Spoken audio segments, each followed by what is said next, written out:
Hi and welcome back to part 2 of my bridge making. The bridge has gone a little bit further now.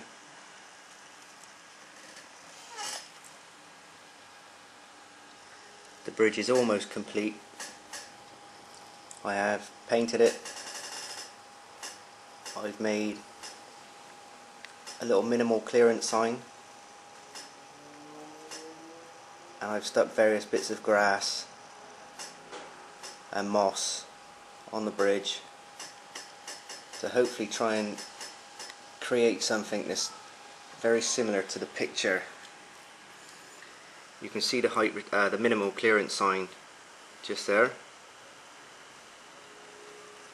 And if you look at the picture carefully, you can see there's moss and all sorts of green all the way over the stonework. So I've tried to recreate that on my model best I could.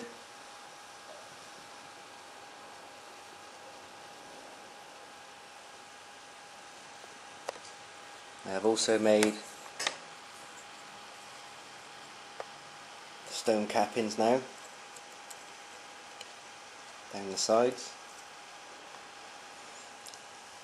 Also made the columns on the tops.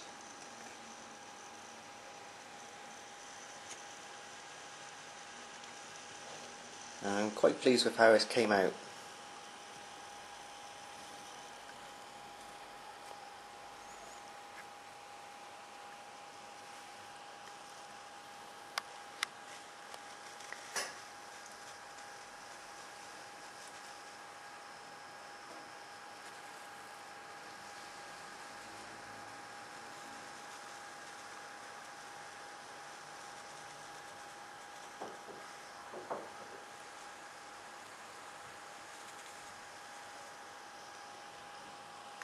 I'll just go around to the other side so you can see the other side, but it's pretty much the same as this side.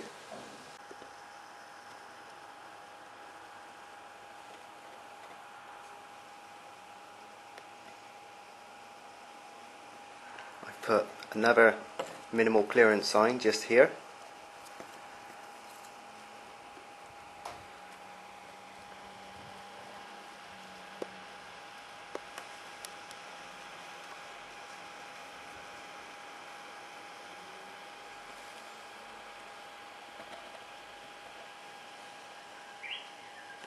The only thing I have left now is to change the girders for something that looks more like the one in the photo and make the pathway to go through the top, and then I'll be ready to install the bridge in its location.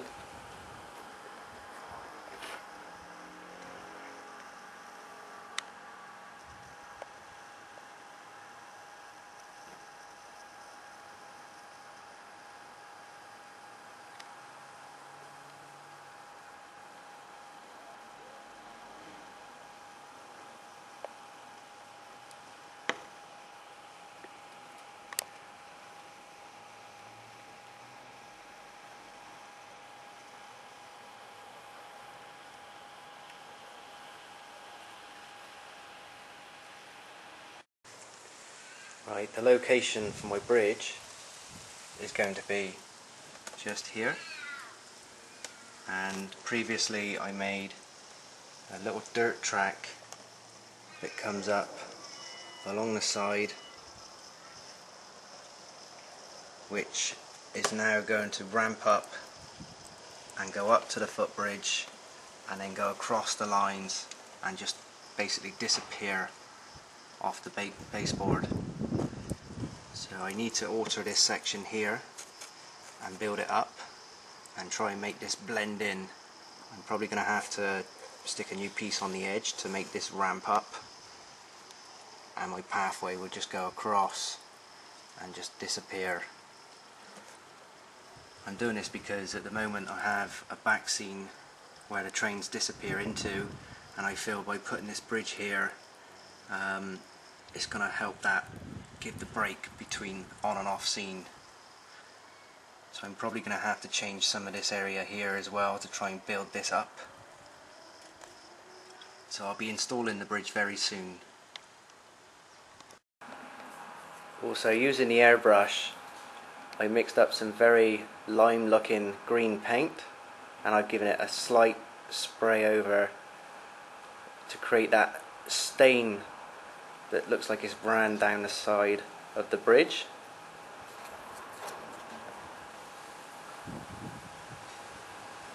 You can just pick it out on the picture.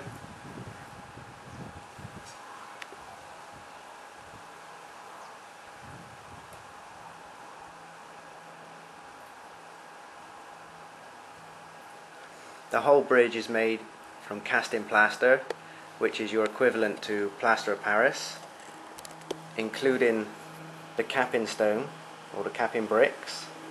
That's been moulded out of plaster as well,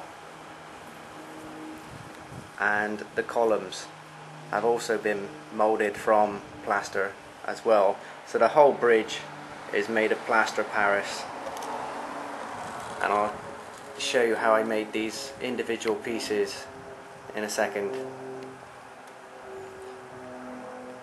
Reflecting back to my first issue of this video, the mould which I used for the main bridge and wing walls was used from Plasticard, and I've stuck the Plasticard to pieces of white card to strengthen them, having the back of the Plasticard exposed, so when you pour your plaster of Paris, it fills in all the little holes.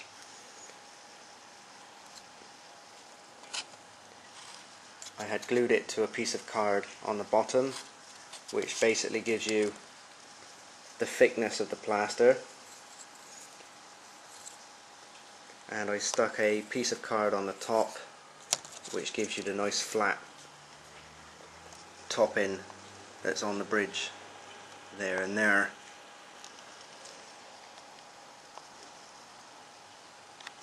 My next step was to make the piers for the four corners, and I did this using another mould that I made. Each piece, like so, represents the size of the pier, so I cut many pieces of this down and put them side by side in a row, and I glued every other one with just a dab of super glue just to hold them still. I did this on the top and the bottom, and then once it was dry I removed the middle pieces to reveal the mould. And as it has a bottom, the bottom finishes off nice and flat, and I just troweled the plaster into there, and then once it was dry, just get a knife and I just prised away the individual edges until the pieces of piers came out. So I'm going to keep this mould and that mould because I'm going to do another bridge like this very soon, because I'm quite pleased with how it's come out. The next section was the edging bricks or edging stone. Now this I knew was going to be very fiddly, as it was going to be a very thin piece of plaster. So to get a thin piece of plaster in the width that I required, I used lollipop sticks, and I glued the lollipop sticks in the same method as this mould to a piece of clear plastic, and then I poured the plaster in and kept smoothing it down, adding more and smoothing it down until you get the nice flat piece that you need. Once it's dry, again carefully prise the lollipop sticks off with a knife and then gently pull the piece out, and you have to be really careful because I made several of these because I kept on breaking them, and then keep them on a flat section. Sometimes it's best off to put them back in there once they're dry and you've removed them, put them back in, and then you can get a knife and a square and just carefully score with a knife each stone.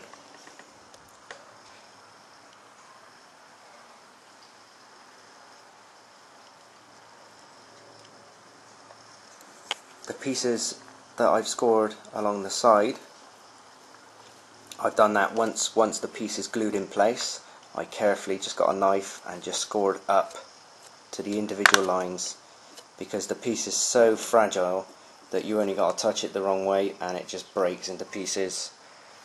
So eventually, once I scored the tops, I glued it in place with super glue, and then I used a cocktail stick and I mixed up some more plaster, and I just gently pushed plaster into the sides, into the grooves, which helps it stick in place. And I also did this on the back. I just pushed it in with a cocktail stick, and once it was dry, I mean, it's quite solid. It's not going to break no more. So that's basically how I made my bridge. I'll be coming back soon with part 3, and that will probably be when I'm installing the bridge. So keep watching, and thanks for subscribing and watching my videos. Bye for now.